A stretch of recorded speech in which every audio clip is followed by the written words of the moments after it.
I was held by kidnappers for 7 days. All because of one sentence from my CEO wife. Use him for the exchange. He's sturdy. He can take it. I am her husband. We've been married for 3 years, yet she doesn't even remember my birthday. Her childhood sweetheart had merely grazed his skin, and she was in tears, heartbroken. Meanwhile, I was living a hell worse than death in a kidnapper's den for a week. When she finally remembered to bring the ransom money, her assistant, trembling, handed her a piece of paper. Ms. Sterling, Mr. Hayes has already been picked up by the eldest daughter of your rival family. This is the divorce agreement. When the phone rang, I was stewing soup for her. Elena Sterling's voice cut through the receiver, cold, urgent. Julian has been kidnapped. I turned off the stove. The rolling bubbles in the pot went still instantly. Address, I said. The abandoned factory in the West End. They want $3 million or a person to trade places. She paused, her tone carrying an unquestionable command. You go trade for him. My hand gripped the phone, knuckles turning white. Why me? You're sturdy, you can take it, she answered quickly, as if stating the most obvious fact. Julian's health is fragile. He can't handle that. The kitchen faucet wasn't fully closed. Water dripped onto the stainless steel sink. Drip, drip, smashing into my heart. We have been married for 3 years.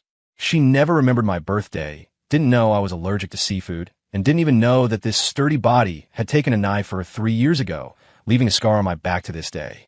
That scar ached piercingly on rainy days. Today was a rainy day. Fine. I said just one word and hung up. Our wedding photo hung on the living room wall. In it, Elena was smiling slightly, but her eyes were looking elsewhere. Back then, I was full of joy, thinking it just took time to melt a block of ice. Now I knew. Ice doesn't melt for you. Ice just gives you frostbite. I didn't take anything. I just grabbed the car keys. I walked out, drove, and headed west. I didn't even think about calling the police.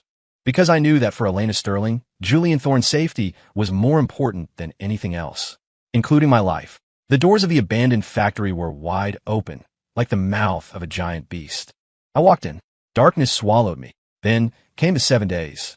How long is 7 days? It is the sound of fists landing, the dull thud of iron pipes against leg bones, the freezing shock of dirty water splashed on your face, the endless hunger and pain. Every day they asked me, where's Elena Sterling's money? I kept my eyes closed and didn't answer. I wanted to know more than they did. I started running a fever, my consciousness swaying between clarity and coma. I thought, maybe I'm going to die here.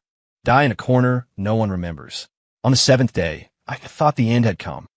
The iron door made a harsh grinding sound. Light flooded in, and I subconsciously blocked my eyes with my arm. I heard footsteps, very light, stopping in front of me. Not the heavy tread of the kidnappers. I thought it was Elena. Had she finally remembered me? I struggled to lift my head, blood and sweat pasting my eyes shut, my vision a blur. Against the backlight stood a silhouette. Tall, slender, but not her. A strange female voice spoke, cool and clear. Caleb Hayes. I didn't have the strength to answer. She crouched down, brushing away the hair stuck to my forehead with blood, her movements gentle. I am Serena, Vance. She looked at me, enunciating clearly. I'm here to save you. The smell of hospital disinfectant gave me a real sense of being alive. I lay in a hospital bed, my left leg in a cast, my body covered in injuries. The doctor finished his examination and shook his head as he walked out, muttering, another half day and it would have been too late. The ward was quiet. Serena Vance sat on the chair beside me, peeling an apple. Her hands were skilled. The peel came off in one continuous spiral without breaking. Why save me? I asked, my voice as raspy as sandpaper. She didn't look up, just continued peeling. Elena Sterling's biggest rival is the Vance Group, she said. She cut the peeled apple into small pieces, stuck a toothpick in one, and handed it to me. My father is the chairman of Vance Corp. For Elena's husband to be killed by kidnappers would be excellent news for us. I looked at her and didn't take it. Her reason was direct, cold, yet far more sincere than Elena's. You're sturdy. But you didn't let me die. She withdrew her hand and ate the piece herself. Her biggest weakness is now in my hands. This deal is worth it. I pulled at the corners of my mouth, but it tugged at the wounds on my face, making me hiss in pain. She didn't come, I said, stating a fact that seemed to have nothing to do with me. No, Serena said. When my people arrived, the kidnappers were getting ready to dispose of you. They waited 7 days and didn't see a dime. It was expected. My heart didn't even ripple. It was like stagnant water. Maybe it had already died on the way to the factory. Do me a favor, I said. Serena raised an eyebrow. signaling me to continue. Find me a lawyer. Half an hour later, a lawyer in a suit appeared in the ward. I leaned back against the headboard and, in the clearest language possible, stated my demands. The lawyer's pen flew across the notepad. Mr. Hayes, are you sure? Regarding the division of assets. I'm leaving with nothing. I interrupted him. Everything that belongs to her, give back to her. Everything I had before the marriage stays mine. She bought the house, it's hers. I bought the car, it's mine. The lawyer paused, then nodded. Understood. Also, I looked at him. Please get this divorce agreement to Elena Sterling, to the CEO, as soon as possible. Now. After the lawyer left, the ward fell silent again. Serena looked at me, her eyes holding a hint of curiosity. You don't seem surprised at all. No. I closed my eyes. The darkness of those 7 days flashed through my mind. It was enough. Meanwhile, at a private hospital on the east side of Chicago, Elena Sterling was nervously watching a doctor dress a scratch on Julian Thorne's hand. Doctor, will it scar? His skin is very sensitive. Rest assured, Ms. Sterling, it's just a superficial scratch. Julian, face pale, leaned against Elena and said weakly, Elena, it's all my fault. If I hadn't insisted on going out to sketch. It's not your fault. Elena immediately soothed him, her voice a gentleness I had never heard. It's my fault for not protecting you. Her assistant rushed in, looking awkward. Ms. Sterling, the $3 million is ready. The kidnappers. Only then did Elena seem to remember something, frowning slightly. Is Caleb still with them? Her tone held a trace of impatience, as if I weren't her husband, but a nuisance. Let's go ransom him. She stood up and said to Julian, wait for me here. I'll be back soon. The convoy drove toward the abandoned factory in the west. Elena sat in the back seat, thinking about what attitude she should take when she saw Caleb. Give him some money to smooth things over? He had always been obedient and easy to dismiss. She had already prepared her speech. The car stopped at the factory entrance. The surroundings were dead silent. The assistant's phone suddenly rang. He answered, the color draining from his face instantly, his body starting to tremble. Ms. Sterling. He hung up, turned around shaking, and pulled a document just received via fax from his briefcase. Ms. Sterling, the assistant's voice cracked. Mr. Hayes. He's already been picked up by the eldest daughter of the Vance family. What did you say? The assistant handed the paper to her. At the top were the glaring words, Divorce Settlement Agreement. He dares. Elena snatched the paper, her gaze falling to the end. In the signature block, the name Caleb Hayes was written with sharp strokes, as if trying to cut through the paper. She gripped the agreement tight, knuckles white from the force. Impossible. Caleb, that man, was always docile and silent in front of her. In 3 years of marriage, he had never said no to her. His life depended on her. How dare he divorce? On what grounds? Where is he now? Elena's voice was cold as ice. The assistant answered fearfully, it seems. He's at a private sanatorium owned by Serena Vance. Drive. Go there. She crumpled the divorce agreement into a ball and threw it hard at the assistant. A rage of being betrayed by her own possession burned away her reason. She was going to drag him back and ask clearly who gave him the guts. She dialed Caleb's phone. The number you have dialed is powered off. She dialed again. Still off. Elena sat in the car, her chest heaving violently. She remembered 3 years ago when she needed a husband with a simple background to deal with family pressure to marry and those suitors with ulterior motives.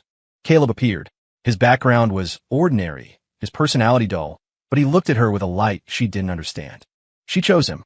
She thought he would be like a handy tool, staying forever where he belonged. Now, the tool wanted to rebel against its master. Meanwhile, on my end, the hospital transfer was arranged. Serena was efficient. She found me a high-end recovery center with tight security and a quiet environment. Elena won't find this place, she said. Just focus on healing. I lay in the new hospital bed, looking at the green trees outside the window. Thank you. No need. Serena sat by the bed, looking at my leg. What do you plan to do next? Heal up, finish the divorce, and then start my own life, I said. What kind of life? I thought for a moment. Writing code. Before marrying Elena, I was a programmer. My skills were decent. After we married, she said she didn't like me staring at a computer all day, so I quit my job and became her full-time house husband. Now, I just want to reclaim what belongs to me, piece by piece. Serena looked at me with some surprise. A programmer? I thought you were. Thought I was what? A freeloader. She was blunt. I smiled and didn't refute it. For the past 3 years, in everyone's eyes, I certainly was. My phone, the old SIM card, along with that unbearable past, were all thrown into the hospital trash can by me. With a new number, my contacts list was empty. I suddenly felt incredibly light. That night, I started devising a plan. A plan for the future. Step 1, physical recovery. Step 2, cut ties with Elena legally and completely. Step 3, establish my own software studio. Although I hadn't worked for a few years, I hadn't lost my expertise, and my head was full of ideas. Step 4, I looked out the window at the flickering city neon. Elena's company's main business was a high-end luxury e-commerce platform. Her platform had an outdated technical architecture and terrible user experience, propped up entirely by brand prestige. And the core of this technical architecture was built by me for her 3 years ago. I knew all its virtues and all its fatal flaws. When Elena found the hospital, she came up empty. The ward was empty, the bed made neatly as if no one had ever stayed there. She demanded answers from the hospital like a madwoman, only to receive the reply. The patient discharged himself and transferred. Destination unknown. She used all her connections to investigate. An hour later, her assistant gave her an address. It was a top-tier private sanatorium owned by Serena Vance. Elena rushed to the sanatorium gate, only to be stopped by security. "Sorry, Ms. Sterling. You cannot enter without an appointment. Get out of my way. I want to see Caleb Hayes." For the first time, she lost her composure so publicly, and I, watching the monitor in my room, calmly observed the hysterical woman at the gate. The woman I had loved for 3 years. Now, looking at her, my heart held only indifference. My phone rang. It was Serena. "She's here. Do you want to see her?" "No," I said. "She won't leave." "Then let her wait outside." I finished speaking, hung up, opened my laptop, and started typing the first line of code. The noise outside had nothing to do with me anymore. Elena stood at the gate of the sanatorium for 2 hours. From initial fury to later restlessness. And finally, when night fell and the cold wind pierced her expensive custom coat, a strange sense of powerlessness seized her. This was an experience she had never had in her life. She was used to controlling everything, used to everyone revolving around her will. Caleb was the most inconspicuous and obedient of her possessions. She never thought this possession would deliver the most humiliating blow in this way. The security guards were like a wall, impervious to threats or bribes. The answer was always that cold line: no appointment, no entry. She pulled strings, made countless calls, but the results chilled her heart. The backing of this sanatorium ran too deep. Her influence couldn't stir a ripple here. Finally, she had to retreat to her car in disgrace. The assistant didn't dare breathe loud. "Go back and investigate." Elena's voice was hoarse, suppressing anger. "Find out exactly what the relationship is between Caleb and Serena Vance. When did they hook up?" She couldn't accept it. That man, who dared not even lift his head in front of her, how could he climb up to a woman like Serena? It must be a trap Serena set to deal with her. Caleb was just a pawn being used. Yes, that must be it. Thinking this way made her feel slightly better. She returned home, pushed open the door, and inside was pitch black and cold. Usually at this time, no matter how late, a light would be left on for her in the living room. In the kitchen, there would be warm soup. Caleb would walk out of the study or bedroom, take her bag, and ask softly, "You're back? Are you tired?" She never responded. She felt it was what he should do. But today there was nothing. Only dead silence. She stood in the entryway, suddenly feeling that this home she had lived in for 3 years had become incredibly strange. The air seemed to retain Caleb's scent, but the man was gone. For the first time, she felt an emotion called emptiness. Just then, her phone rang. It was an unfamiliar number. She picked up, and a voice she knew to her bones, yet strange enough to make her heart tremble, came through. "Ms. Sterling." It was Caleb. He didn't call her Elena, but Ms. Sterling. The title was like a needle, pricking her heart numb. "Caleb," she immediately shouted sternly. "Have you caused enough trouble? Come back immediately." There was a moment of silence on the other end. Then my calm voice sounded again. "Is Ms. Sterling calling to agree to the divorce?" "Keep dreaming. Elena skringet." "Caleb, I tell you, as long as I don't sign, you will always be my husband. Don't even think about leaving me." "Is that so?" My voice held no emotion. "Then wait for the court summons. Also, a word of advice for Ms. Sterling. Instead of wasting time on me, you'd be better off checking your company's firewall. After all, it's 3-year-old tech. There must be quite a few loopholes." With that, I hung up directly and blocked the number. In the sanatorium room, I put down the phone Serena handed me and nodded to her. Thanks. Serena waved the phone. He seems to still have feelings for you. I smiled self-mockingly. That's not feelings. That's the anger of losing control over a possession. I knew her too well. She didn't love me. She loved my obedience, her absolute control over my life. Now I had taken back my freedom. I was going to let her know exactly what she had lost. I opened my laptop, the screen's light reflecting on my face. I looked at a piece of code I had just finished, a precise scanning program capable of pinpointing all backdoors and vulnerabilities in a specific network architecture. For example, Elena's company's e-commerce platform. That was the empire I built for her with my own hands. Now, it was time for me to sound its death knell myself. The next half-month was unusually disciplined. Rehabilitation training every morning, coding all afternoon and evening. My leg was improving day by day. I could already walk slowly with cane. And my new project was advancing rapidly. Serena became a regular visitor to my ward. She no longer looked at me with scrutiny or utility, but became genuinely interested in what I was doing. She would pull up a chair and sit beside me, watching the code scroll rapidly across my screen, occasionally asking a question or two. What is this you're making? A completely new underlying architecture for e-commerce, I explained. Safer, more efficient, with computing power 3 times that of the current mainstream architectures and lower cost. Serena's eyes lit up. Born into a business family, she immediately understood the value of this thing. Who do you want to sell it to? Not selling. I shook my head. I'm going to use it to build a platform that belongs entirely to me. A free, open-source developer community where the service and security far exceed all paid platforms. Serena was stunned. Free? Then how do you make money? Reputation, I said. In the tech field, a top-tier reputation is worth more than money. I want everyone to know who the real authority in this field is. I didn't want money. I wanted a voice. I wanted Elena to watch helplessly as the thing she once dismissed became a height she could never reach. Serena was silent for a long time, then smiled. Caleb, you're a madman, but I like it. She stood up and extended her hand to me. Let's formally introduce ourselves. Serena Vance, your future partner. Your tech, plus the Vance family's resources and channels. We can make this huge. I looked at her, then reached out and shook her hand. Caleb Hayes.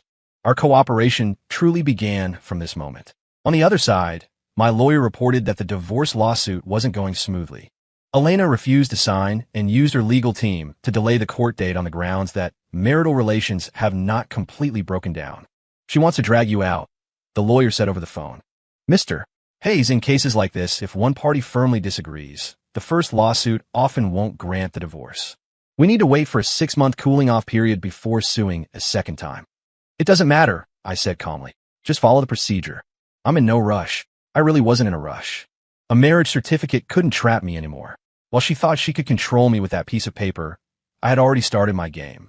A week later, on a top domestic tech forum, an anonymous technical analysis article signed C was quietly published. The article title was an investigation into 7 fatal security vulnerabilities in the Aegis architecture. The Aegis architecture was the very underlying framework I had designed for Elena's e-commerce platform 3 years ago. Only her company's core technical team and I knew this name.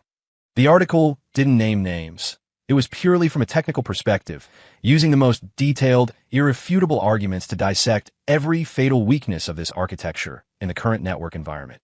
This article was like a depth charge. Initially, it just circulated within small tech circles, but soon, its professionalism and subversive nature attracted the attention of more and more heavyweights. Riposte, discussion, vérification. Then, the entire internet security circle exploded. Any company using architecture similar to Aegis felt like they had been stripped naked, exposed to the eyes of every hacker. A panic targeting the Sterling Group e-commerce platform was quietly spreading. Elena found out about this during a crucial investor meeting. Her chief technology officer, CTO, rushed into the conference room, face pale, interrupting her speech. Ms. Sterling, something bad has happened. Elena frowned, displeased with his loss of composure. What is it that has you so panicked? The CTO handed the tablet to her, his voice trembling. Look at this. Our platform's technical architecture has been completely dissected and published online. Now rumors are flying that our platform could be breached at any moment. Several partner brands have already called to inquire. Elena took the tablet and looked at the article's sign. See, the name Aegis. It made her heart skip a beat. She suddenly remembered what Caleb had said on the phone that day. Instead of wasting time on me, you'd be better off checking your company's firewall. After all, it's 3-year-old tech. There must be quite a few loopholes. It was him. The thought sprang up, freezing her to the bone. She had always thought Caleb was just a programmer who knew some code, an accessory she could discard at will. She never imagined he possessed such terrifying power. That article was like a scalpel, precisely cutting open the heart of the business empire she was most proud of, exposing its most fragile parts to the world. Useless. She couldn't suppress her anger, slamming the tablet onto the floor. I pay so many of you, and you can't find a single bug? Fix it immediately. At all costs, minimize the impact. The meeting ended unhappily. Investors left with looks of doubt and caution. Sitting in the empty conference room, Elena felt a panic she had never known before. This terrified her more than the kidnapper's ransom demand, because this shook the foundation of her career. She returned to her office, subconsciously wanting to find someone to talk to, only to find she couldn't find a single person in her contacts list. Just then, Julian called. He had been recuperating at home since his discharge, his voice sounding weak as always. Elena, I heard something happened to the company. Are you okay? If it were usual, she might have patiently comforted him. But right now, Julian's concern only made her incredibly irritable. Wasn't he the cause of all this? If it weren't a trade for him, she wouldn't have reached this point with Caleb. Caleb wouldn't be retaliating this way. I'm fine, she interrupted him coldly. Just rest. With that, she hung up. Irritated, she clicked on the news, and a financial alert popped up. Vance Group invests millions to back emerging tech team C-Labs, high-profile entry into e-commerce infrastructure market. In the news photo, Serena Vance stood in the center of the press conference in a sharp business suit. And beside her stood a man. The man wore a fitted dark gray suit, posture upright, hair groomed meticulously. Though he leaned on a cane, he didn't look pathetic at all. Instead, it added an air of steady elegance. He turned his head, saying something to Serena, a faint, confident smile on his lips. His eyes were bright and sharp, like stars tempered in fire. That was Caleb Hayes. A radiant Caleb she had never seen before. A stark contrast to the man in her memory who always wore old t-shirts, taciturn with dim eyes. Elena stared fixedly at the photo. Her heart felt clenched by an invisible hand, hurting so much she couldn't breathe. It turned out he wasn't incapable of shining. It was just that his light never shone for her. Her hands trembling, she dialed the number she had long blocked. This time, she didn't roar. Her voice held a panic she hadn't realized and a trace of pleading. Caleb, let's talk, okay? Her answer was the cold system prompt. Hello, the user you have dialed is on another call. Please try again later. She didn't know that at this moment, I was standing with Serena in the newly rented office of C-Labs, watching the traffic outside. My new phone had no missed calls, because all of Elena's numbers had long been permanently blocked by me. Her world was in chaos, and my new world had just begun. Elena never imagined she would be the one shut out. Standing downstairs at the high-tech park where C-Labs was located, the receptionist politely but distantly told her, Sorry, Ms. Sterling, you cannot go up without an appointment. Mr. Hayes is in a meeting. That sentence again, identical to the sanatorium security. Blood rushed her head. She gripped her platinum bag, nails digging deep into the expensive leather. Through the clean floor-to-ceiling glass of the lobby, she could see young people wearing C-Labs badges walking by the elevators, their faces glowing with a vitality and excitement long absent from her own company. This was Caleb's new world, a new world without her, born because of her. She sat in her car for an entire afternoon. She saw Caleb and Serena walk out of the building side by side. Serena was laughing, and Caleb tilted his head slightly to listen, his face showing a genuine relaxation she had never seen. The sunset bathed them in a golden glow, creating a harmony that stung her eyes. In that moment, an emotion deeper than anger and unwillingness, like freezing seawater, drowned Elena. It was panic. She realized Caleb was truly moving away from her. Not throwing a tantrum, not playing hard to get, but building a brand new life she could not set foot in. She drove back to the empty house, feeling a bone-deep loneliness for the first time. She opened the fridge. It was empty. Only a jar of sauce sat in the corner, something she didn't recognize. She remembered. It was the mushroom sauce Caleb made himself. When she used to work late, he would use this sauce to mix a bowl of noodles for her. She never said it was good nor bad. She just ate silently and continued working. Now, that jar sat there quietly, like a silent mockery. The company's situation was worse than she imagined. C's article spread like a virus, not just in tech circles, but even ordinary consumers knew about her platform's security risks. In just a few days, daily active users dropped by 30%, and several brands about to sign contracts urgently halted cooperation. The board had already called 2 emergency meetings, every word questioning her poor decision-making. Her father, the old chairman, called her, his tone harsher than ever. "Elena, I told you long ago, marriage isn't a game, and it certainly isn't a tool. You know how you treated Caleb. Now, you must personally invite him back. Otherwise, you clean up this mess yourself." Hanging up, Elena slumped in her chair. Invite. Once upon a time, she had only commands for Caleb. She picked up her phone, found the block number, and sent a text using her assistant's phone. She edited the content for half an hour, finally leaving just a few words. "Caleb, let's meet. At the old place." The old place was the cafe where they first met. She thought this would at least evoke a shred of memory. However, she waited for 2 hours, the phone quiet as a stone. Instead, Serena called her, her tone relaxed like chatting. "Ms. Sterling, instead of wasting time on my partner, you should worry about your stock price. Oh, right, I forgot to tell you, Caleb is allergic to seafood. Don't crowd him in the future. I'm afraid something might happen to him." With that, Serena hung up. Elena gripped the phone, cold all over. Seafood allergy. She had never known. My first official celebration dinner with Serena was at a very private Hawaiian cuisine restaurant. C-Lab's first angel round was going smoothly. The Vance family investment was just a stepping stone. Several top VC firms had caught the scent and offered valuations far exceeding our expectations. "You're the hot commodity in the circle now." Serena poured me tea, smiling. "Those VC bosses are about to break down my door just to see you." "Just a good tech demo," I said calmly. "More than that." Serena shook her head, her eyes serious. "What they see is that ruthlessness in you. Ruthless to yourself, and even more ruthless to your enemies." I smiled and didn't speak. The waiter began serving dishes. One was steamed crab, rich with roe and meat, smelling delicious. Serena immediately frowned and said to the waiter, "Please take this dish away and exchange it for something else." She turned to me with a hint of apology. "Sorry, I overlooked it. I forgot you don't eat seafood." I was slightly stunned. "How did you know?" "I saw your medical report from the hospital last time," she answered, as if it were natural. "It said you have an allergic constitution, especially to shellfish. As a partner, I have to keep these things in mind." I looked at her, something in my heart gently touched.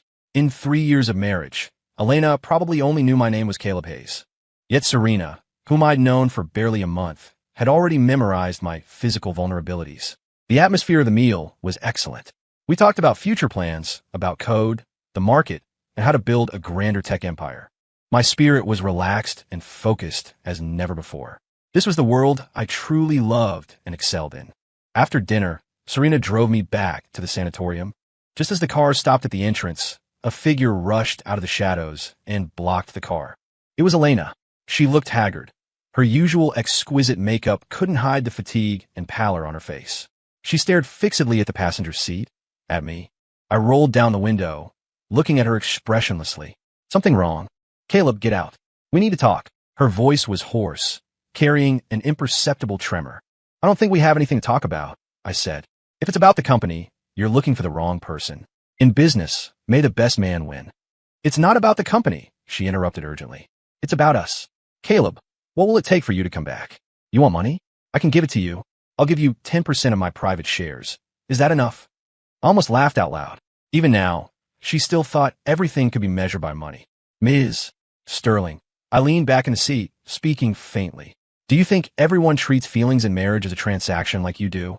Choked by my words, her face turned even uglier. "Let me ask you, in those 7 days I was locked in the abandoned factory, what were you doing?" I looked in her eyes, asking word by word. "You were with your Julian, heartbroken over a tiny scratch on his hand. Did you ever think that at that moment, your husband was having his legs broken with an iron bar?" Elena's body swayed violently, her lips losing all color. I thought. You thought I was sturdy, that I could take it, right?" I finished a sentence I would never forget. "Elena, you didn't think, you just didn't care. In your heart, my life isn't worth a single hair on Julian's head. Now that your company's foundation is shaken, you remember me. You want to use money to buy back this useful tool to repair your empire. Too late." I rolled up the window, not sparing her another glance. "Drive," I told the driver. The car started slowly, bypassing the woman frozen in place, drained of all strength.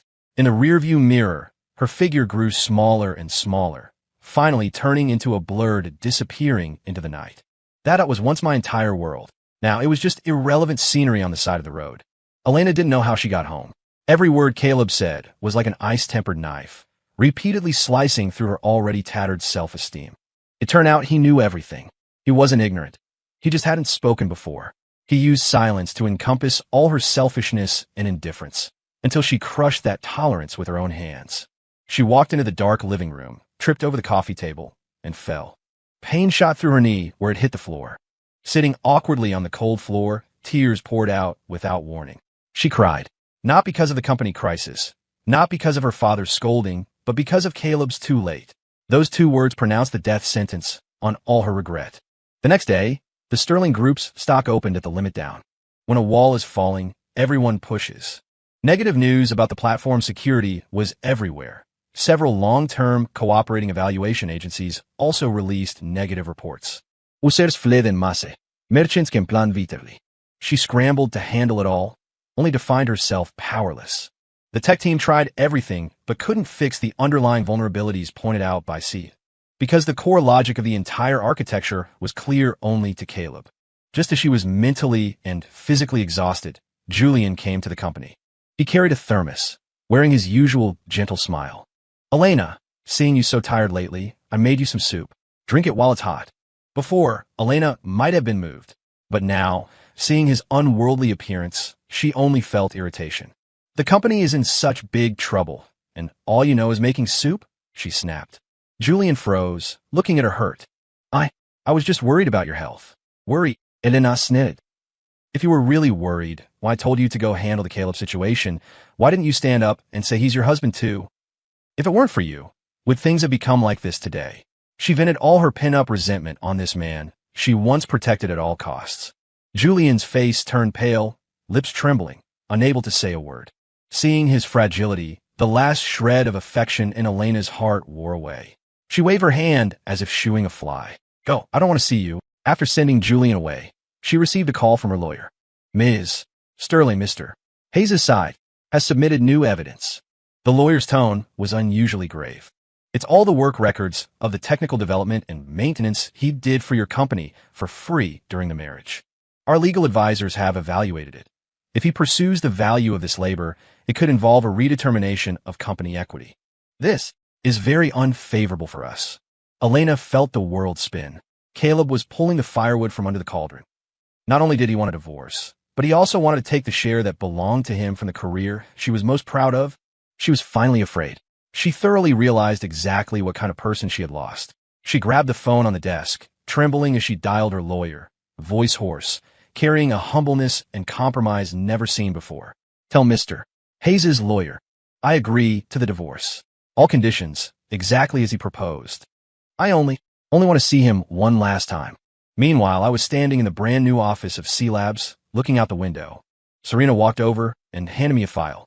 Good news. Europe's largest luxury e-commerce platform, Elysian, contacted us proactively, hoping we can help upgrade their entire line of technology.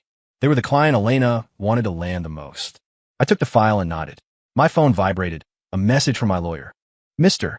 Hayes, the other party has agreed to the uncontested divorce and waived all property disputes. She has only one request.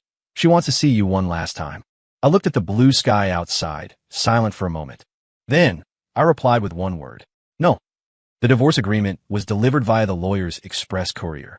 A few thin sheets of paper landed on my desk, yet they felt like they weighed a ton.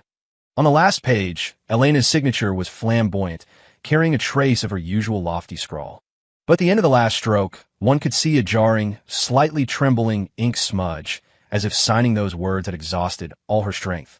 My lawyer said on the phone, Mr. Hayes, the other party has fully agreed to all our conditions, and the division of assets is complete. Legally speaking, you and Ms. Sterling no longer have any relationship. Good. I hung up, picked up the agreement, glanced at it, and then threw it into the shredder by my hand. The harsh motor sound rang out. That oppressive 3-year marriage, along with that woman's name, was cut into unassemblable fragments. No thrill of victory, no joy of revenge. In my heart, there was only the calm of dust settling. Like pulling a tooth that had been rotten for a long time, The process might be bloody, but once it's out, the whole world is clean. When Serena pushed the door open, I was at the computer refining the project plan for C Lab's first commercial venture. She glanced at the whirring shredder, then at my com profile, and smartly asked nothing. She simply placed a steaming cup of coffee by my hand and whispered, "The first technical briefing with Elysian is in half an hour. Here is their preliminary requirement document." Okay. I took the document, my eyes immediately drawn to the dense technical parameters. The aroma of coffee filled the air, mixed with the faint smell of ink and the unique scent of running electronics in the new office. My fingers danced across the keyboard, rows of code constructing a brand new world before my eyes. This was the life I should have had. Focus, creation, turning wisdom into power that changes the world. And Elena Sterling was just a feverish nightmare before this life began. Now, the dream was over. On the other side, Elena's world was just beginning to collapse. When her lawyer told her that Caleb had refused her request for a final meeting, she was sitting in that empty, cold home. The massive crystal chandelier emitted a pale light, illuminating her equally pale face. "Won't see me." She murmured the words, as if unable to understand their meaning. How would he not see her? She had laid down all her pride, agreed to all the humiliating conditions. She just wanted to see him one last time, to personally say, "I'm sorry." Why wouldn't he give her even this chance? She stood up unsteadily, wandering through the familiar house. Everything here used to be kept in perfect order by Caleb. The coat she casually took off would appear neatly in the cloakroom the next day. If she wanted water at midnight, a cup of perfectly warm water was always on the bedside table. If she mentioned wanting to eat something, it would appear on the dining table the next day. She had always thought this was matter of course. Now, in this home, there was only cold furniture and dead air. She walked to the kitchen and opened the fridge. Empty. In the corner, she saw that jar of mushroom sauce Kayla made. She took it out, dug a little with a spoon, and put it in her mouth. Very fragrant, with a hint of spice, a familiar taste. For 3 years, she had eaten countless bowls of noodles he mixed with his sauce, yet she never asked how he made it, never told him it's good. She suddenly wanted to make a bowl of noodles herself. She found the noodles, boiled water, but was at a loss looking for seasoning. She didn't know where the salt was, didn't know how much soy sauce to use. In the end, the noodles were a mess, salty, astringent, hard to swallow. Holding that bowl of noodles, squatting on the cold kitchen tiles, she finally cried out loud like a lost child. The crying echoed in the empty villa, but no one would ever walk over again, awkwardly but gently patting her back, asking softly, "What's wrong?" A few days later, a dark red divorce certificate was placed on her vanity next to the marriage certificate. One was a beginning, one was an end. She picked up the divorce certificate, seeing her name and Caleb's separated on 2 pages, like 2 strangers who would never intersect again. Her hands trembled, a severe pain of being completely stripped away, uprooted, almost suffocated her. She finally understood that she hadn't lost a husband, a nanny, or a tool. She had lost the only person in this world who loved her more than himself. And all of this was her own doing. Time is the best medicine and the sharpest carving knife. 6 months later, C Labs had leaped from a startup team to a top-tier tech lab, renowned domestically and across Asia. Our free, open-source Morningstar architecture swept through the developer community in just a few months due to its unparalleled security, efficiency, and ultra-low deployment cost, hailed as an epic-making initiative. Countless small and medium e-commerce platforms benefited, and we dragged the industry's technical standards up a level. Our cooperation with European luxury giant Elysian became a benchmark case in the industry. We not only rebuilt their underlying systems, but used AI algorithms to create a frighteningly precise user profiling system, boosting their online sales by 60% against the trend. C Labs became famous, and I walked from the shadows into the spotlight. At a world-class internet summit, as the keynote speaker, I delivered a speech titled "The Technological Singularity of the Next Decade." Wearing a suit Serena chose for me, I stood in the center of a venue holding thousands. Behind me, a massive LED screen flashing the starry logo of our Morningstar architecture. My leg was fully healed, my stride steady. I didn't use a script, just used a steady, clear voice to explain my tech philosophy and vision for the future to the world. Below sat the CEOs and founders of every nameable tech giant. In their eyes were shock, admiration, and contemplation. I saw a whole new world unfolding before me, and I stood at its center. When the speech ended, the audience erupted in thunderous applause. I walked off stage. Serena was waiting for me, her eyes astonishingly bright, holding the light of the stars. Caleb, She handed me a bottle of water, sighing sincerely. "You were born for this." I smiled, took a sip, and looked at the crowd still discussing heatedly. Yes, this was my battlefield. Meanwhile, the atmosphere at the Sterling Group headquarters was grim. To cope with the plummeting stock price and mass brand exodus, Elena was forced to sell the company's two most profitable non-core businesses and lay off nearly a third of the staff just to stabilize the situation. But the company was severely damaged, falling from industry leader to a second-rate level, struggling to survive. She was no longer the undisputed queen. At board meetings, she could only grit her teeth through the doubts and reprimands of the elders. Subordinates who once fawned over her now looked at her with contempt and distance.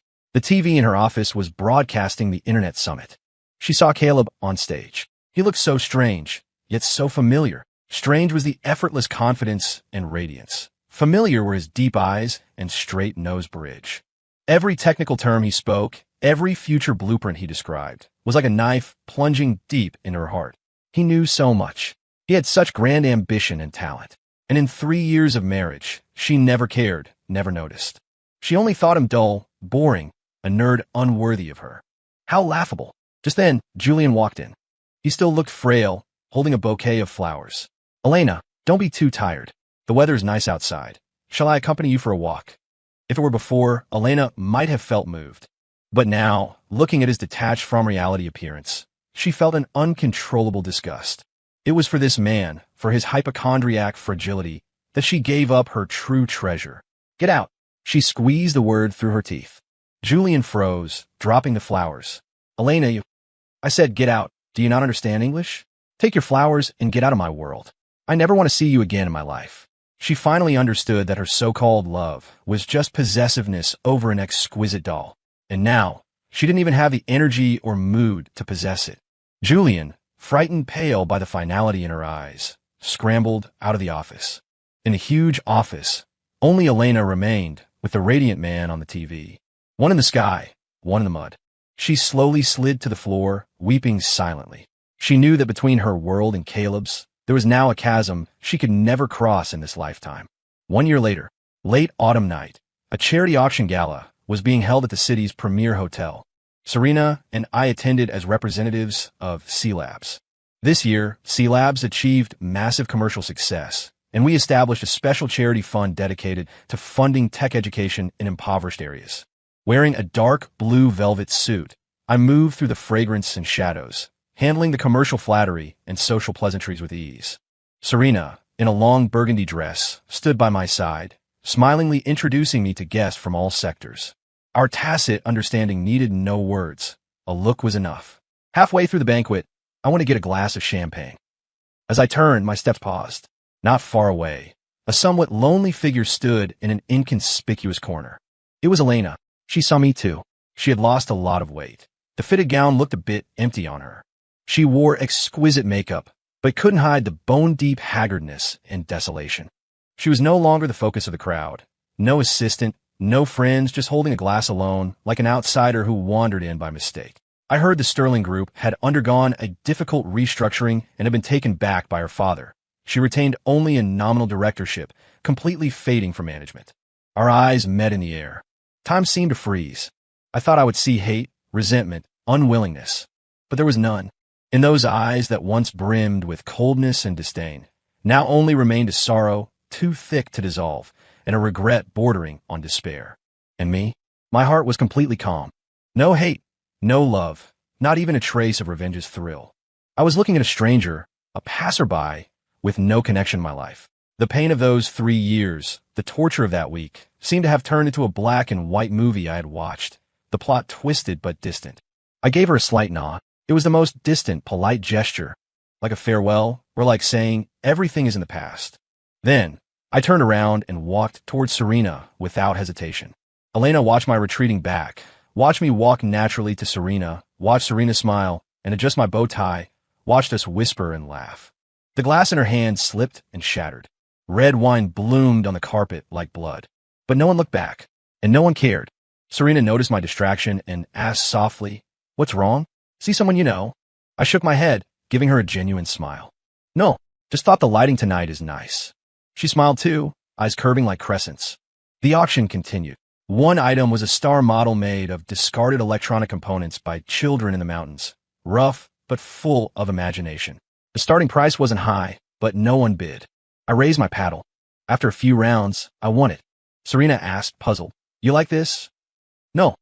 I looked at the model and said softly, "I want the child who made this to know that someone sees his dream." Serena looked at me, something in her eyes turning incredibly soft.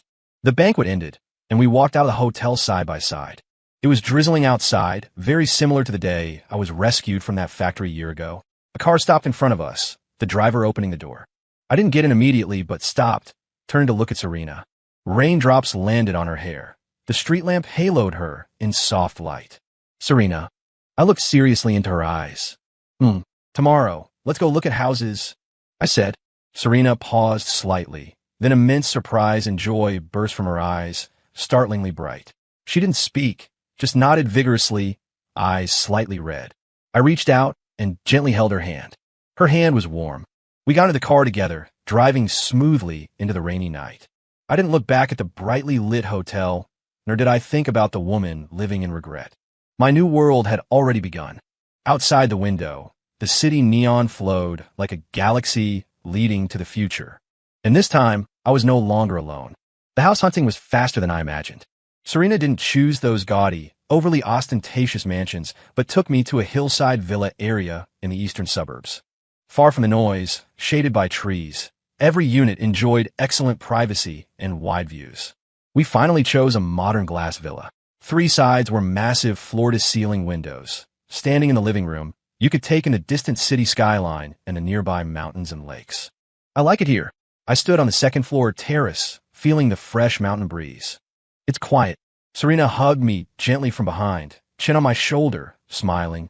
"I knew you'd like it. It's a 40-minute drive to the office, not too far, not too close." Most importantly, she pointed to a detached annex next to the villa that can be converted into your exclusive lab. "Soundproof it well, and even if you run servers sounding like jet engines, I won't hear it in the main house." My heart warmed. I turned and pulled her into my arms. "Thank you, Serena." "Thank me for what?" She looked up, my reflection in her eyes. "Thank me for respecting you as an independent person, not an accessory." "Caleb, that's what you deserved all along." I lowered my head and kissed her lips. This kiss held no lust, only fullness of warmth and gratitude. During 3 years with Elena, I lived in her cold, museum-like villa. All my personal items had to be placed in designated spots out of her sight. My professional books were deemed to ruin the decor and stuffed in the bottom cabinet of the study. My only high-spec computer was restricted to 2 hours a day because she claimed the radiation was high. She killed everything about me, yet thought it was for my own good, to help me integrate into high society. But Serena, she was thinking about how to build a world where I could run free. Who truly loved me? The answer was self-evident. On signing day, Serena and I sat side by side in the real estate VIP room. When I signed Serena Vance in the co-owner column of the purchase contract, her hand squeezed mine tightly under the table. I could feel the moisture and slight tremor in her palm. I squeezed back, giving her a reassuring smile. This paper signed with both our names was far heavier than that marriage certificate now turned to dust. That certificate was a shackle. This paper was a promise. Serena took over the renovation entirely. She understood lifestyle aesthetics better than I did and enjoyed the process of building our common home. I poured all my energy into work. The success of Morningstar was just the first step. My ambition went far beyond that. I wanted to build a completely new, decentralized data ecosystem based on blockchain technology. In this system, every user's data would truly belong to them, not be arbitrarily harvested by platforms.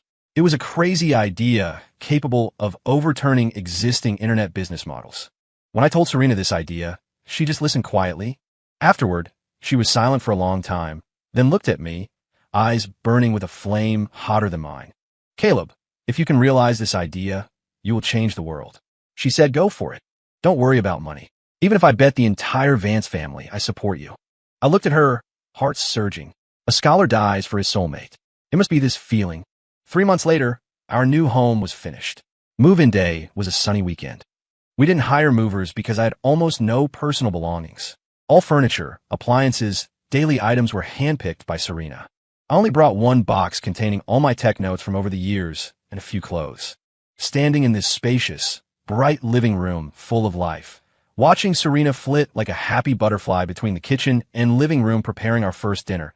An emotion called happiness genuinely and warmly surrounded me. "Caleb, come taste my cooking."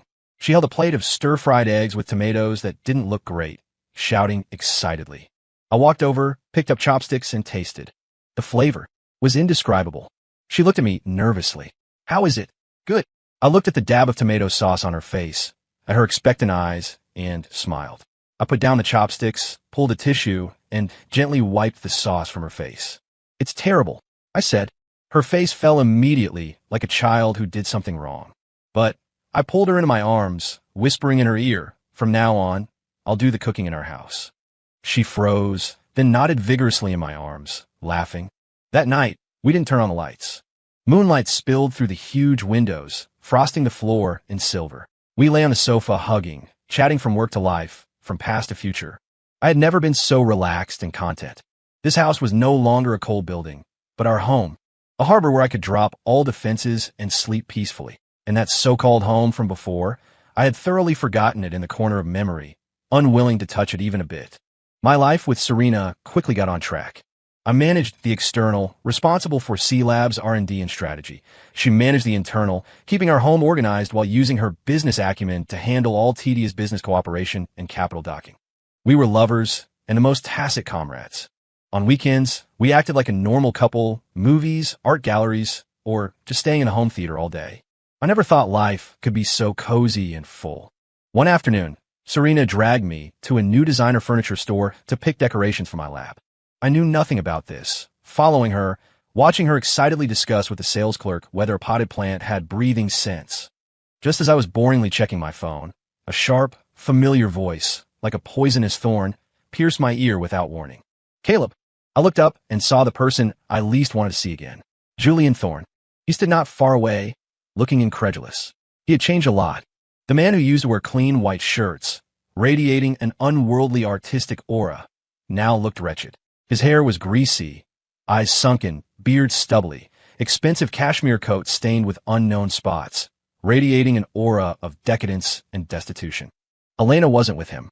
Seeing me, he was first shocked, then a complex mix of jealousy, resentment, and humiliation flashed across his face. His gaze fell on me, from my tailored suit to the Patek Philippe Serena gave me, finally settling on Serena, who was looking back at me. Serena's beauty and elegance were things the Ice Mountain CEO, Elena, didn't possess. She was like a warm, bright flame. Just standing there was enough to attract everyone's gaze. This stark contrast clearly stung Julian deeply. "It really is you." He staggered toward me, eyes carrying a hint of madness. "You're very proud now, aren't you? You ruined Elena so badly. Are you proud now?" Serena frowned, walking quickly to my side, looking at Julian unkindly. I patted her hand gently, signaling her to relax. Then I looked at Julian, eyes as calm as if looking at a totally unrelated stranger. "Sir, you have the wrong person." My voice wasn't loud, but clearly reached his ears. He froze, as if not expecting this reaction. What did you say? You don't know me?" "Caleb, stop pretending. If it weren't for you, how would Elena be like this today?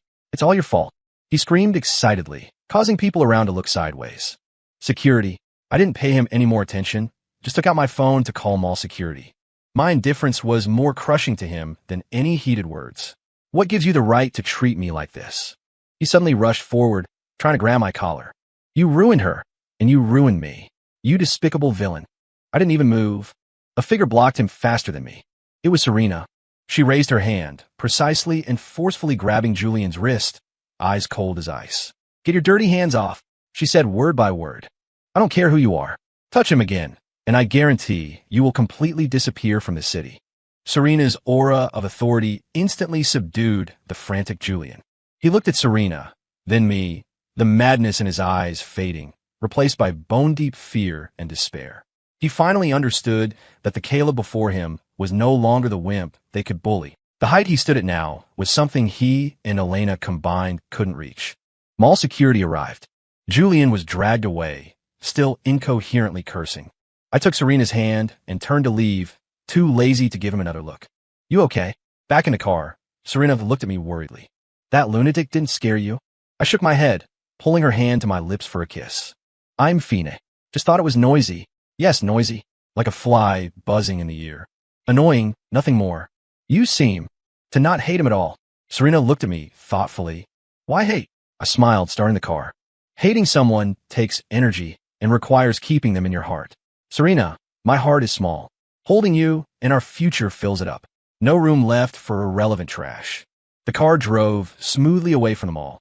I didn't see that after I left, Julian was kicked out by security, falling miserably to the ground. He watched my car, the limited edition Bentley Mulsanne Serena, gave me for my birthday, speed away. Like a stray dog abandoned by its master, he let out a despairing whimper. Elena saw this scene on the evening financial news. Someone had filmed the conflict, edited it into gossip news. C-Lab's founder Caleb Hayes in intense clash with unidentified man. Elena watched the video of the wretched man being dragged away and instantly recognized Julian. In the corner of the video, Caleb was carefully shielded by Serena, his face rippling with nothing. She turned off the TV, picked up her phone to call Julian. But halfway through dialing, she put it down. What could she say? Comfort him? Blame him? She suddenly felt incredibly tired. This mess created by her own hands was like an invisible net trapping her. And the man she thought could never leave her had long flown out of this net, toward his own clear sky. Deep winter, heavy snow. The Sterling Group held its last board meeting of the year. The topic was whether to completely shut down the e-commerce business that had lost money for 4 consecutive quarters. Elena attended as a figurehead director. She sat at the very end of the table, listening to her father and directors discuss surgically removing her once proud life's work from the group's map like necrotic flesh. No one asked her opinion. She was like a transparent person, a symbol of shame. After the meeting, everyone left in a hurry. No one greeted her. Soon she was alone in the huge conference room. Outside, snow fell silently, clothing the city in white. Looking at the gray sky, she suddenly remembered many years ago, on a snowy day like this, she worked late.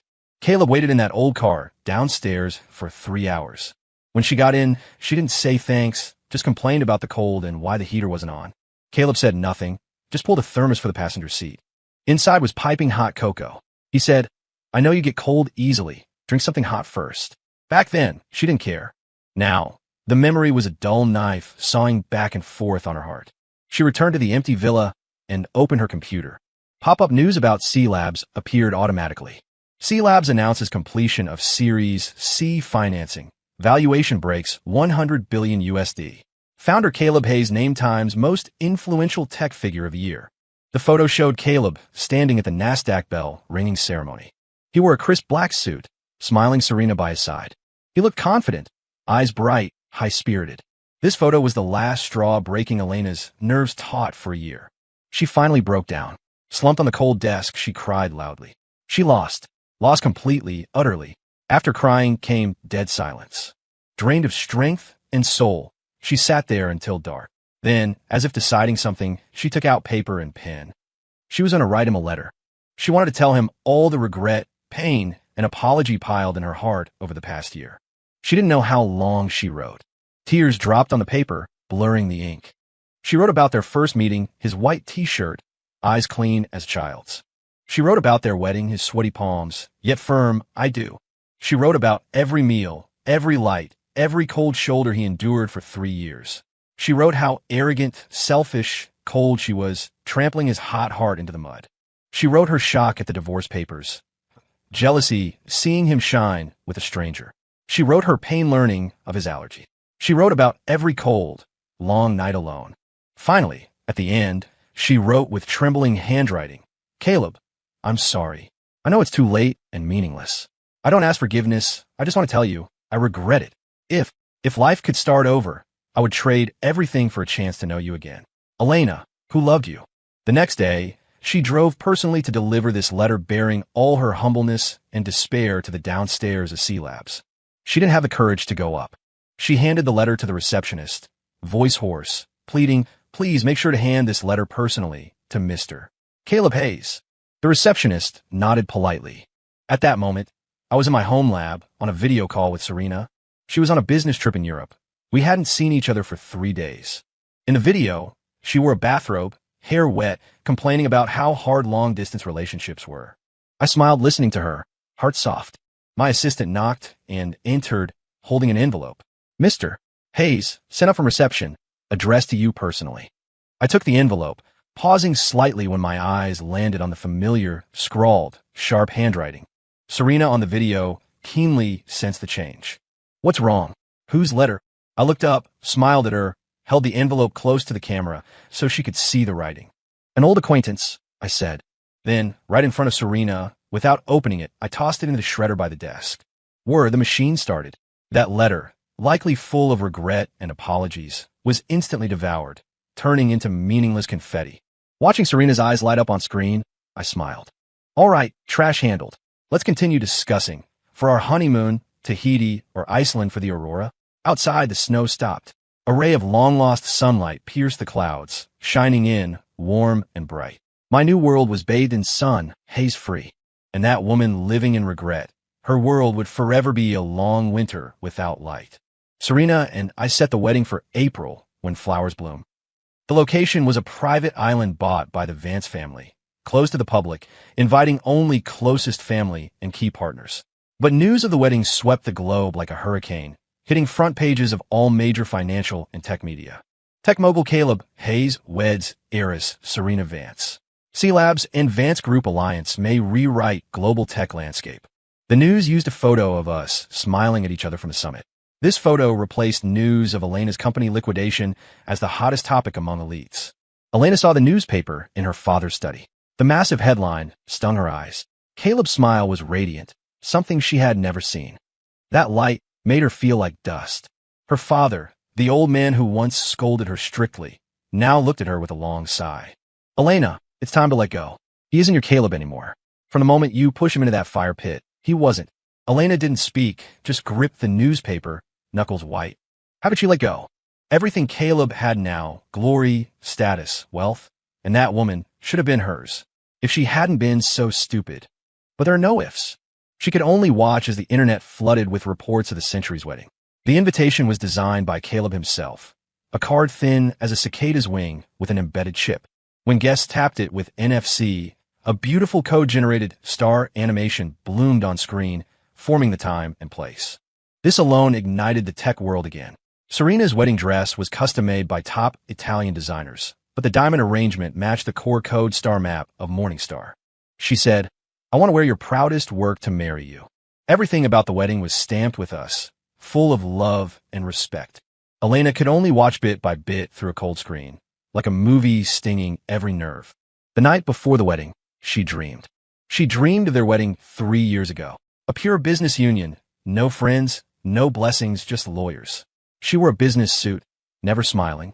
Caleb wore a rented suit, standing nervously. When asked if she was willing, she was silent for a long time, until Caleb paled. Finally, she gave a cold N. She remembered the hurt flashing in Caleb's eyes. But she didn't care. Now, waking up in an empty room alone, she understood what treasure she had thrown away.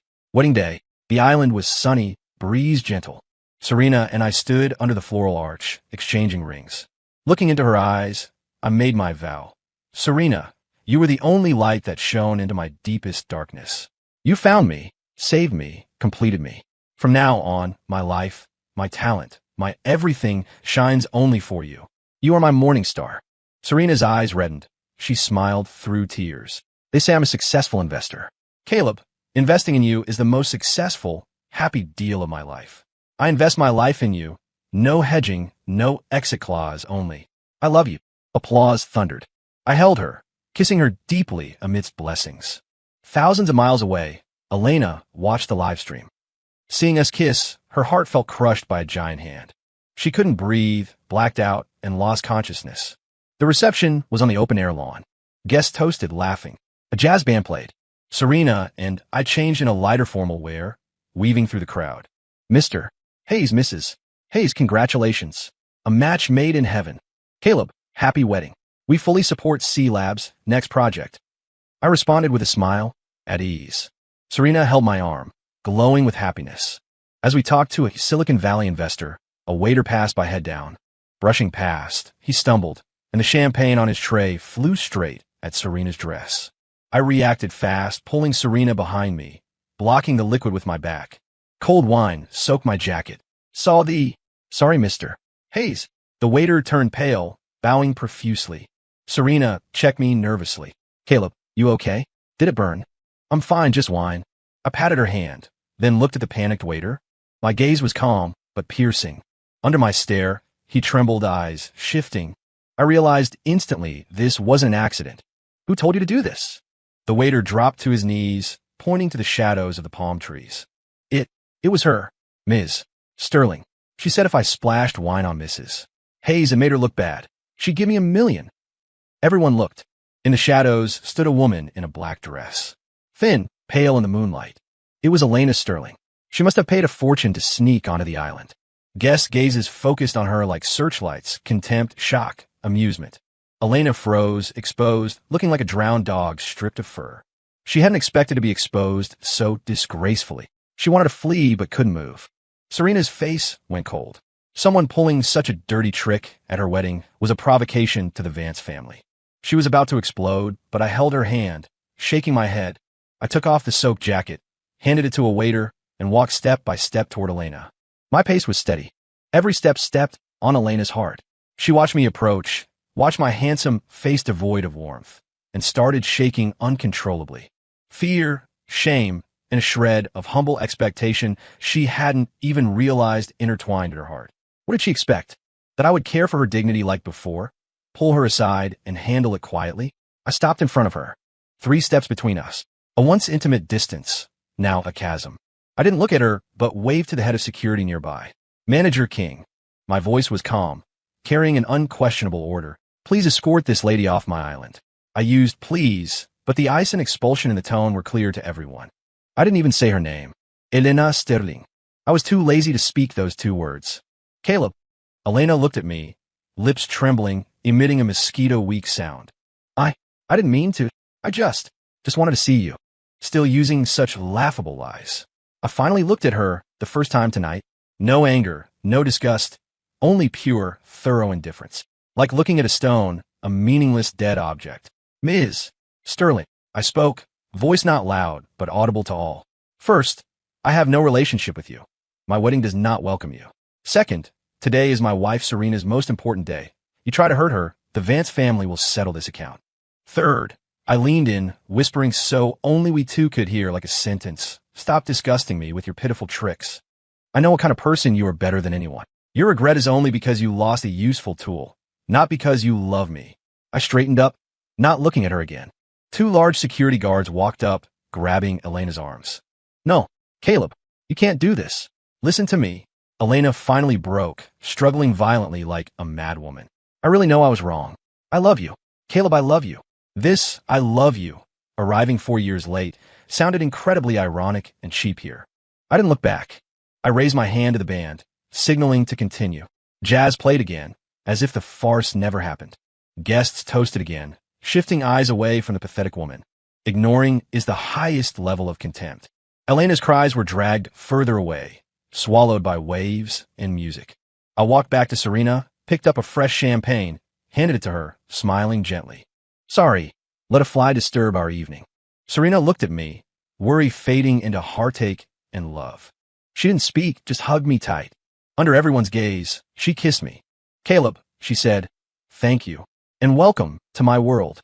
My world, a world open and bright, where I never have to pay for anyone's mistakes or stupidity again. Elena was thrown onto a speedboat.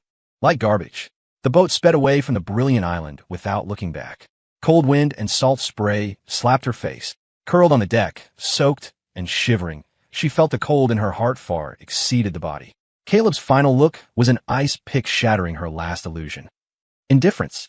He didn't hate her, meaning she wasn't worth remembering as an opponent. He didn't love her, meaning those 3 years left no trace. In Caleb's world, Elena Sterling had zeroed out. The speedboat rose and fell on the dark sea. The island became a blur, vanishing. Like her life, falling from brilliance to infinite darkness. She remembered a year ago, sitting in the car watching Caleb and Serena leave. Then it was unwillingness. Now only despair. The kind where you don't even have strength to cry. She finally understood. Caleb wasn't taking revenge. He was just living his life. A life with stars and sea. And she was just a clod of mud he stepped on before reaching them. He didn't even look back to see if he crushed it. He just wiped his shoe and walked on. When the boat docked, it was dawn. Elena walked off like a ghost. Her father's men waited. Bodyguards looked at her with disdain, but approached professionally. Miss, the chairman wants you back. Back. Where could she go? Back to the Sterling estate. Her father sat in the living room, awake all night. Seeing her ghost-like state, he felt no pity, only anger. Slap. A loud slap landed on her face. How long will you shame the family? The old man shook with rage. How did I birth such a stupid, shameless daughter? Because of your stunt last night? All the partners we were talking to canceled this morning. They say the Sterling family has no morals. Elena covered her burning face, listening numbly. From today, you stay home. Nowhere else. The old man pointed at her. I'll announce you need long-term rest for mental health. Your brother will take the company. You stay put until you die. This was a life sentence. Elena looked at her father, seeing only cold rejection. Her life was over. Thousands of miles away, morning sun poured into our room. I opened my eyes to see Serena sleeping quietly in my arms. Last night's farce didn't affect us. I kissed her forehead. She woke, nuzzling into me like a kitten. Good morning, Mr. Hayes. Good morning, Mrs. Hayes. We smiled. Outside, blue sea, blue sky. Our new chapter formally began on this perfect morning. As for the woman left in darkness, who was she? We had long forgotten. Time heals all, washes all. 2 years passed. The world changed. C Labs launched the Singularity global public chain under my ecosystem vision. Secure, efficient, practically zero cost, it overturned the traditional data industry, opening the Web 3.0 era.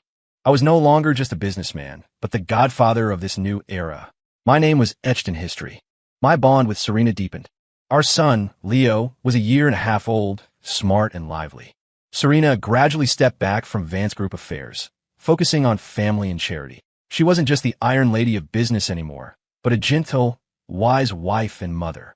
But only I knew that her resilience and vision were the solid shield supporting me all the way. Today was C Lab's 5th anniversary and the Singularity Developer Conference. The venue was the National Convention Center, packed with thousands. As the opening speaker, I looked at the expectant faces. 5 years ago, I was a discarded pawn in a factory. 5 years later, I influenced the world's future. My speech didn't look back, but painted the future, a world where everyone owns their data sovereignty. Applause thundered. I went backstage. Serena waited with Leo. Dada. Yay. The toddler clapped. I laughed, lifting him high.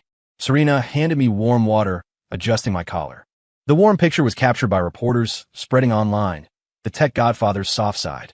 This photo reached a person forgotten by the world via a sanatorium TV. Elena Sterling. 2 years here ground away her pride. She was a haggard patient. The wedding scandal ruined her. The family locked her here, claiming depression. Isolated, yet with TV, she watched the outside world, especially Caleb's world, become magnificent. She watched him, his wife, their child. Happiness she once could touch, but pushed away. Her heart was numb. Only a hollow regret remained, like a black hole. A nurse came. Ms. Sterling, medicine time. Elena stared at the TV. The nurse sighed, left the meds, and walked away. The TV switched to local news.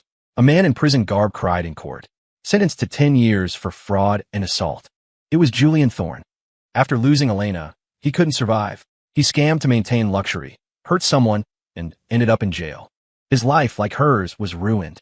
Seeing Julian's regretful face, Elena laughed. A dry, hoarse laugh like a night owl. She grabbed the pills, shoved them all in her mouth, and down the water. Laughing, tears flowed. She was wrong. From the start. She mistook a fish eye for a pearl, and a pearl for mud. Now the fish eye broke, and the pearl shone in another's hand. Her world was only darkness. Leo's 3rd birthday. A small party on our lawn. Only close friends. Sunshine breeze. I was at the grill, failing at barbecue. Serena laughed, taking the tongs. Great scientist, go play with your son. I'll handle this. I kissed her cheek and obeyed. Leo played with a robot I built him. Leo liked the gift. Love it. Daddy is the best. He hugged me. I held him, looking at his clear eyes, heart soft. This was my everything. Halfway through, my assistant Marcus whispered to me. I raised an eyebrow. Let him in. A moment later, a simple-dressed, white-haired old man walked over. Elena's father. He looked aged, majesty gone. Mr. Hayes. He looked complicated. Sorry to intrude. Something wrong, Chairman Sterling? I was polite but distant. He handed me a document. This is a transfer for 30% of Sterling Group shares. I signed. You can be the majority shareholder. I didn't take it. Meaning, Elena. The old man's eyes reddened. She's dying. Late-stage cancer found last month.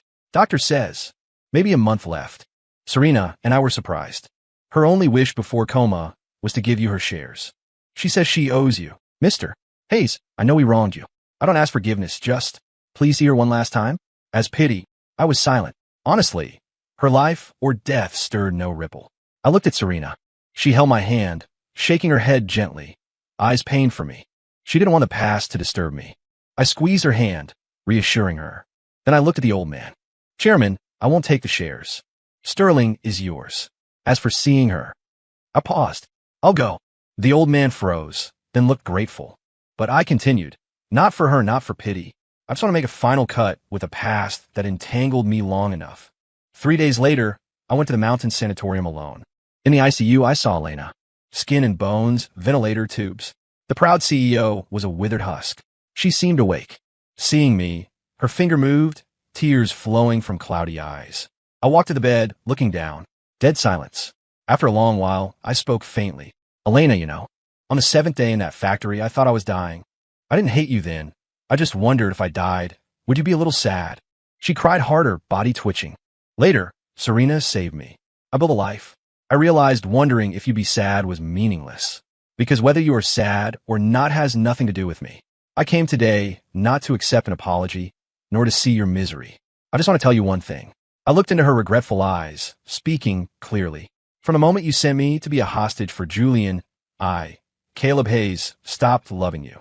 Never forgave because I stopped caring long ago. I turned and walked out without looking back. As I closed the door, I heard the heart monitor behind me scream a sharp, urgent tone, finally flatlining. I didn't stop, walking straight out. Outside, sun brilliant, sky blue. Serena's car waited. Seeing me, she hugged me. All done. Amen, all done. I buried my head in her neck, inhaling deeply. Smell of sun, grass, home. My life had turned a new page. As for that dark, painful past, let it vanish completely with that woman's departure. Story complete.